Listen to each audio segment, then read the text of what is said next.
Hello students, welcome back. हम कर रहे हैं chapter number 11 foreign exchange rate. हमने कल थोड़ा सा पढ़ा था फॉरेन एक्सचेंज मार्केट के बारे में। फॉरेन एक्सचेंज मार्केट क्या होता है? Foreign exchange market is the market in which foreign currencies are bought and sold.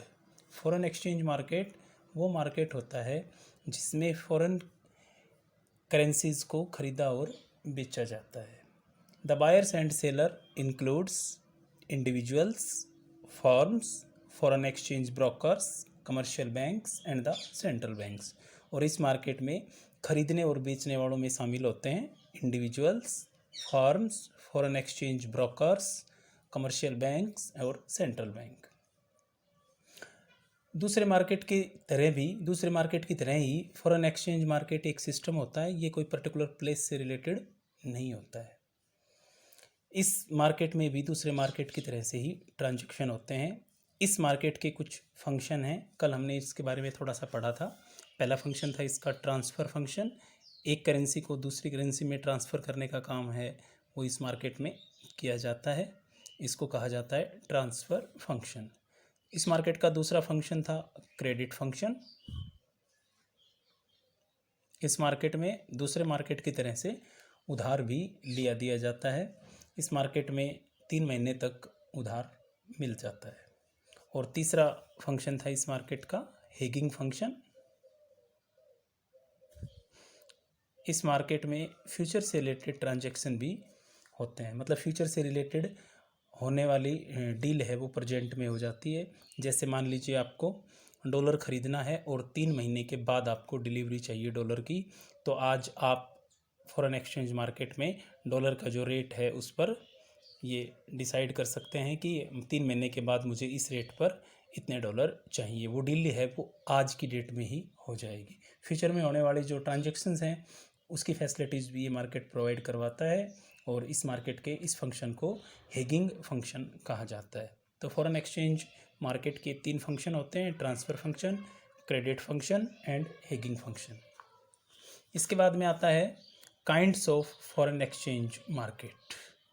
Kinds of foreign exchange market. Foreign exchange market के टाइप या काइंड क्या क्या हैं, कौन कौन से टाइप होते हैं? फॉरेन एक्सचेंज मार्केट के मेनली 2 टाइप होते हैं, 2 तरह का होता है ये। पहला होता है स्पॉट मार्केट और दूसरा होता है फॉरवर्ड मार्केट। स्पॉट मार्केट क्या होता है? Spot market refers to the market in which receipts and payments are made immediately. Spot market वो मार्केट होता है जिसमें रिसिप्ट्स और पेमेंट इमीडिएटली होते हैं, मतलब एट द स्पॉट होते हैं। Generally a time of 2 business day is permitted to settle the transaction. Spot market is of daily nature, ये डेली नेचर का मार्केट होता है and deals only in spot transaction of foreign exchange. ये future transaction नहीं करता, spot transaction करता है।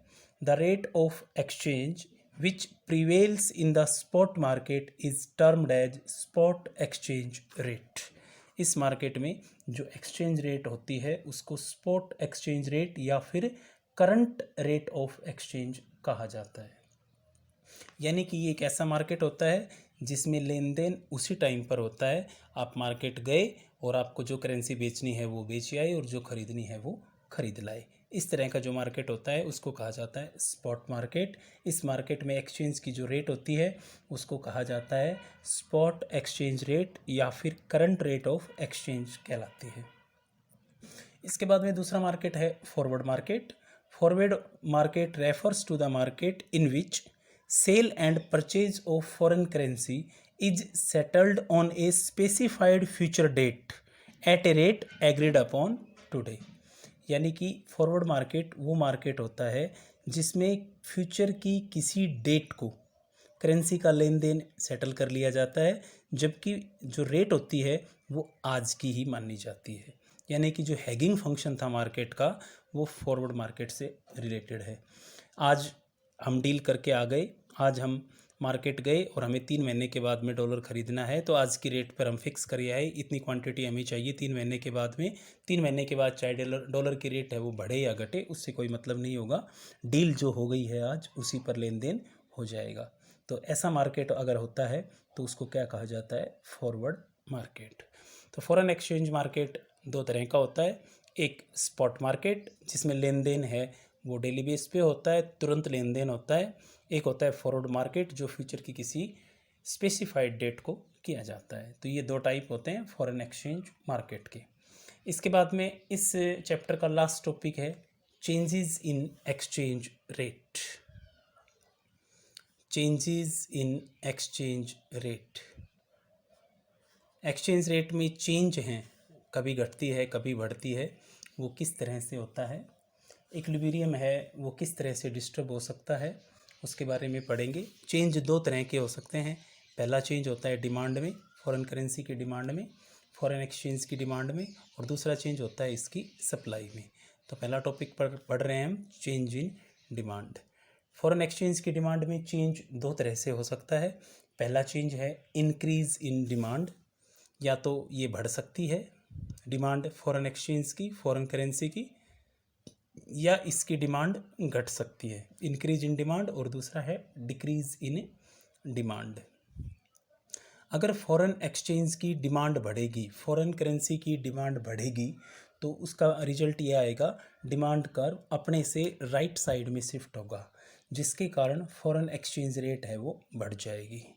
अगर फॉरेन एक्सचेंज की डिमांड डिक्रीज़ होती है, मान लीजिए अमेरिकन डॉलर की डिमांड है वो डिक्रीज़ होती है, तो उस कंडीशन में फॉरेन एक्सचेंज का डिमांड कर्व लेफ़्ट साइड को शिफ्ट होगा, और उस कंडीशन में फॉरेन एक्सचेंज रेट डिक्रीज हो जाएगी। तो डिमांड में चेंज 2 तरह से हो सकता है, या तो डिमांड बढ़ सकती है या डिमांड घट सकती है। डिमांड हम घटा या बढ़ा रहे हैं फॉरेन एक्सचेंज की।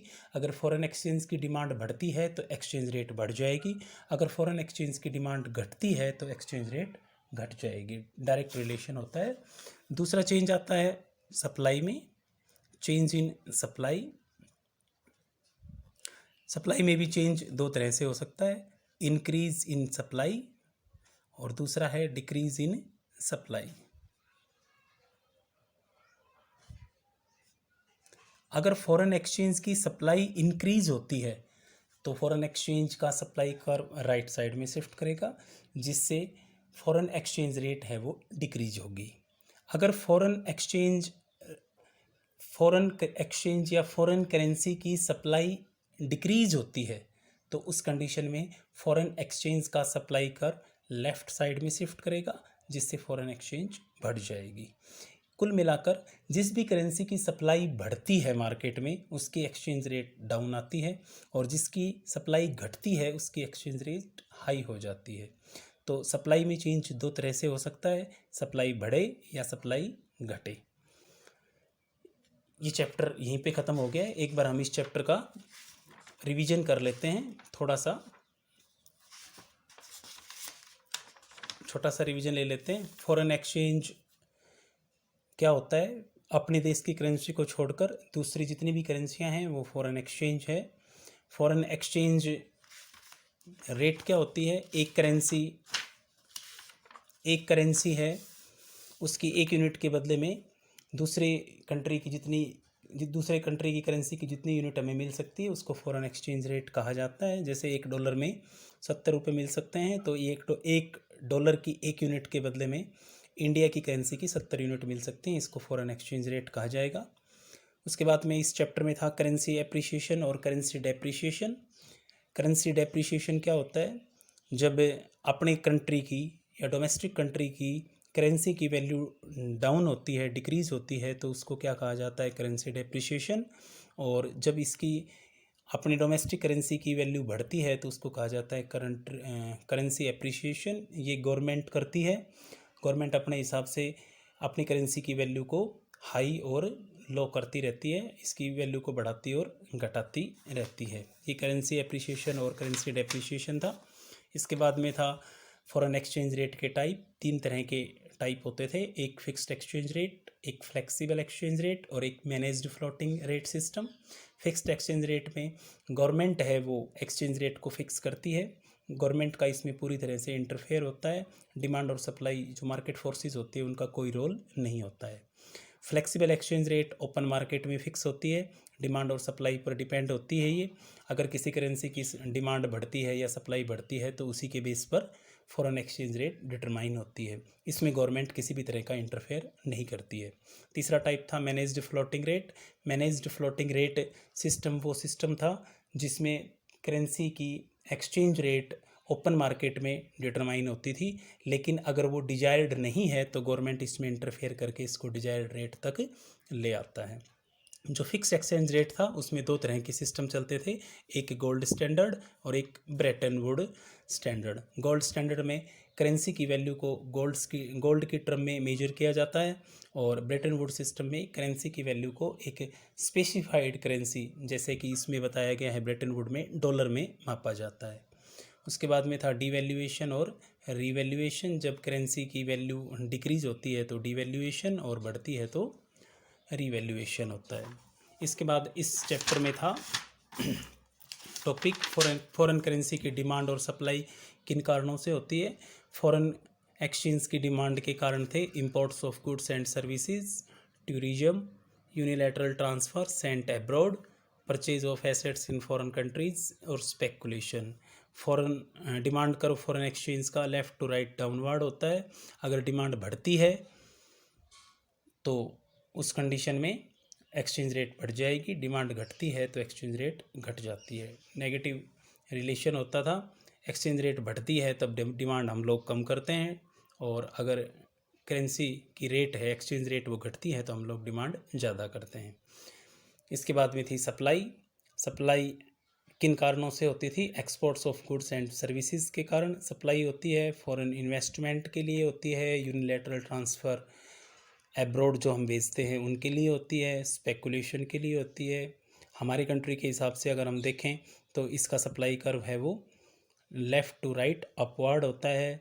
जब करेंसी की एक्सचेंज रेट कम होती है तो कम सप्लाई की जाती है, और ज़्यादा होती है तब ज़्यादा सप्लाई की जाती है।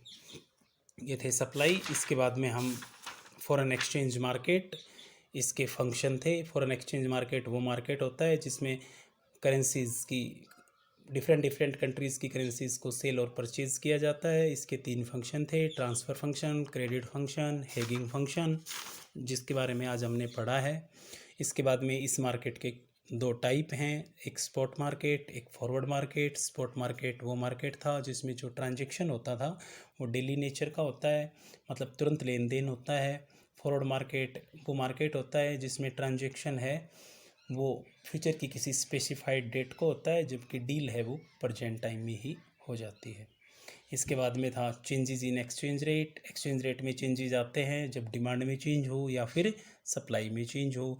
अगर किसी करेंसी की फॉरेन करेंसी की डिमांड इंक्रीज होती है तो उसकी फॉरेन एक्सचेंज रेट बढ़ जाती है, अगर उसकी डिमांड डिक्रीज होती है तो फॉरेन एक्सचेंज रेट घट जाती है। सप्लाई के संदर्भ में यदि हम देखें तो जिस भी करेंसी की सप्लाई इंक्रीज होती है उसकी एक्सचेंज रेट डिक्रीज हो जाती है, और जिसकी सप्लाई डिक्रीज होती है उसकी एक्सचेंज रेट है वो इंक्रीज हो जाती है। तो इस चैप्टर में स्टूडेंट्स इतना ही है। आप लोग इस चैप्टर को अच्छे से पढ़िए, इसके नोट्स मैं बना के सेंड करता रहूँगा। कल हम नया चैप्टर स्टार्ट करेंगे, बैलेंस ऑफ पेमेंट। आप लोग उसको पढ़िएगा, ये इस बुक का लास्ट चैप्टर होगा, बैलेंस ऑफ पेमेंट। उसके बारे में आप थोड़ा सा पढ़ लोगे तो ज़्यादा समझ में आ जाएगा अच्छे से, तो आप लोग उसको पढ़िए ताकि मैं जब पढ़ाऊँ तो उसको आपको ढंग से समझ में आ सके हो। Thank you.